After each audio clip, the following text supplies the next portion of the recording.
కోదాడ, కొత్తపాకలు, ఒంటిమామిడి, శృంగవృక్షం పంచాయతీలో ఎస్సీజెడ్‌లో భూములు కోల్పోయిన చిన్న, సన్నకారు రైతులు, అసైన్‌మెంట్ భూములు కోల్పోయిన 205 మంది రైతులకు నష్టపరిహారం అందజేయాలని కోరుతూ ఎస్సీజెడ్ భూమి ఉపాధి హక్కుల వేదిక అధ్యక్షులు బూర్తి అప్పారావు సారథ్యంలో సోమవారం జిల్లా కలెక్టర్‌కు స్పందనలో ఫిర్యాదు చేశారు.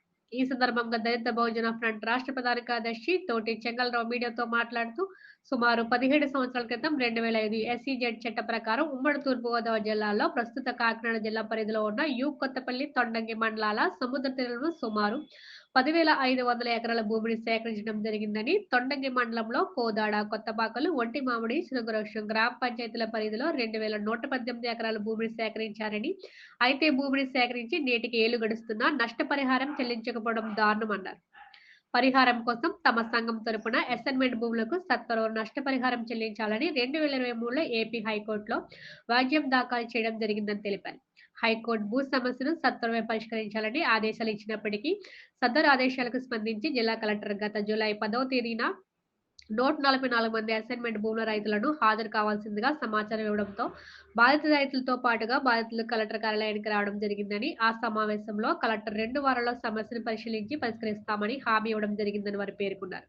ఇది జరిగి 3 నెలలు అవుతున్నా నేటికి కూడా బాధితుల సమస్య పరిష్కారానికి నోచుకోలేదని, జరుగుతున్న కాలయాపనతో రైతులు తీవ్ర ఆందోళన చెందుతున్నారని ఆయన తెలిపారు. ఇప్పటికైనా కలెక్టర్ ఎస్సీజెడ్ బాధితుల సమస్యలపై తక్షణమే చర్యలు తీసుకుని సమస్యను పరిష్కరించాలని వారు డిమాండ్ చేశారు. కాకినాడ జిల్లా కలెక్టర్ కార్యాలయానికి స్పందన కార్యక్రమానికి రావడం జరుగుతుంది. కాకినాడ జిల్లాలో తొండంగి మండలం, కొత్తపల్లి మండలాల్లో కాకినాడ ప్రత్యేక ఆర్థిక మండలి విస్తరించింది. దీంట్లో భాగంగా ఏపీఐఎస్సి పేరుతో 2007వ సంవత్సరంలో ఓన్లీ దళితేతరుల దగ్గర కలిపి 2,118 ఎకరాలు భూసేకరణ జరిపారు. ఈ డీ పట్టా భూములన్నీ కూడా 78-79 సంవత్సరంలో ఆ ప్రాంతంలో దళితులకి, బీసీలకి ఇచ్చిన భూములు ఇవి. ఈ భూముల లోపల మరి ఇంతవరకు కూడా 1,350 ఎకరాలకు నష్టపరిహారం ఇచ్చారు. ఇంకా 650 ఎకరాలకు నష్టపరిహారం ఇవ్వాల్సిన అవసరం ఉంది.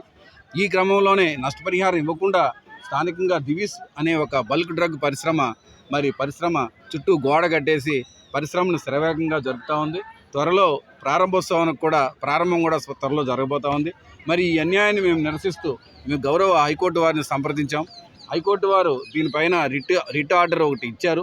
ఆ రిట్ ఆర్డర్ ప్రకారం వెంటనే ఇమ్మీడియట్గా ఎవరైతే 205 మంది దళిత డీ పట్టాదారులు ఉన్నారో వాళ్ళందరికీ నష్టపరిహారం ఇవ్వమని చెప్పారు. ఇంతవరకు కూడా నష్టపరిహారం ఇవ్వలేదు. దీనికి సంబంధించిన డబ్బు 67 కోట్ల రూపాయలు పెద్దాపురం ఆర్డీఓ గారి పేరు మీద డిపాజిట్ చేసింది. కనీసం ఏ అధికారులు కానీ దీనిపైన ఎన్నిసార్లు తిరిగినప్పుడు కూడా స్పందన లేదు. ఈ క్రమం లోపల మరి కోదాడ, శృంగవృక్షము, కొత్తపాకలు, ఒంటిమామిడి గ్రామాలకు చెందిన దళితులు మరి దివీస్ పరిశ్రమ వద్ద గత 7 రోజులుగా హంగర్ స్ట్రైక్స్ స్టార్ట్ చేశారు. అక్కడ టెంట్ జరుగుతుంది. నిరసన దీక్షలు మొదలైనవి. నిరసన దీక్షలు కొనసాగుతూనే ఉన్నాయి. నిరసన దీక్షలు 7 రోజులు అయినప్పుడు కూడా ఇంతవరకు దాని మీద స్పందన లేదు. మరి స్థానికంగా మేము ఈ విషయాన్ని ప్రజాప్రతినిధులకు కూడా అక్కడ ఉన్నటువంటి లోకల్గా ఉన్న ప్రతినిధులకి యనమల రామకృష్ణుడు గారు తదితర మరి గౌరవ ప్రతినిధులకు కూడా మేము తెలియజేయడం జరిగింది. వారు కూడా అధికారులతో మాట్లాడి చర్యలు తీసుకుంటామన్నారు. మరి జిల్లా కలెక్టర్ గారు ఇప్పుడు వరకు 2 సార్లు మీటింగ్ మాతో కండక్ట్ చేయడం జరిగింది. మాకందరికి పర్సనల్ నోటీసులు ఇష్యూ చేశారు. జాయింట్ కలెక్టర్ గారు కూడా ఒకసారి మీటింగ్ కండక్ట్ చేశారు. ఏదడిగితే దీంట్లో 2010లో పొజిషన్లో ఎవరో ఉన్నారు, వాళ్ళ సంగతి ఏంటి అని అడుగుతున్నారు. పొజిషన్ కాదు, 9 ఆఫ్ 77 చట్టం ఏం చెప్తూ ఉందంటే ఇది పిఓటి యాక్ట్లోకి వస్తుంది. ఇది D patta land not transferable, ఎవరు కొనడానికి లేదు, అమ్మడానికి లేదు.